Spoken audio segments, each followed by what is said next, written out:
I would like us to share a message in Revelation that is coming from the book of Mark, Mark chapter 6, verse 1 to 5, wherein the Pharisees were addressing the disciples of the Lord, saying that they were not following the protocols or the rules of the Sabbath day. And then Jesus Christ stepped in to answer the Pharisees, and he told them that the day of Sabbath belongs to the Son of Man. In this situation and instance, we learn two things. The first one being that the day of the Sabbath belongs to Jesus Christ, which we're going to touch on the revelation that the Holy Spirit gave. And the second thing being that Jesus Christ is our advocate, and through his Holy Spirit, he still does that. Now, let us speak of the first part of this revelation. The first part is the fact that Jesus Christ said the Sabbath day belongs to the Son of Man. It belongs to him. Therefore, he was highlighting the fact that the Sabbath day does not belong to protocols that have been assigned to the day.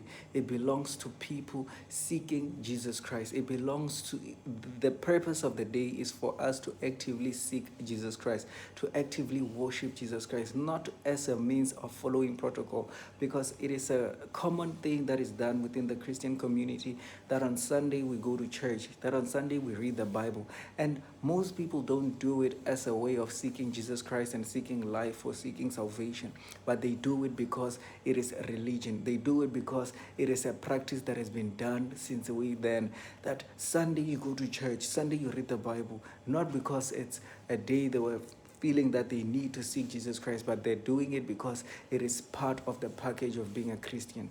Now let us speak of the second part of the revelation, that being that Jesus Christ advocated, or he stepped in for his disciples.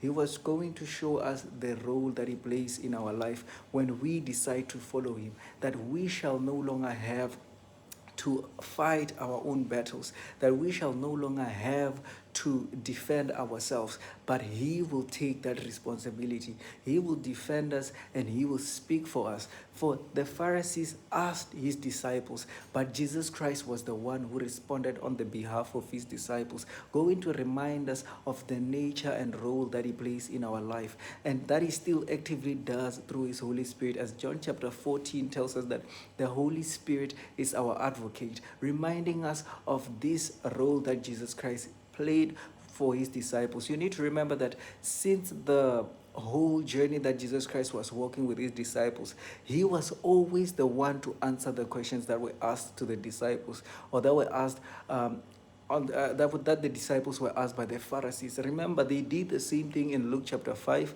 verse 21 and verse 30, of which Jesus Christ in all those accounts was the one to answer. So as a child of God, you need to have him and allow him to address those questions for you.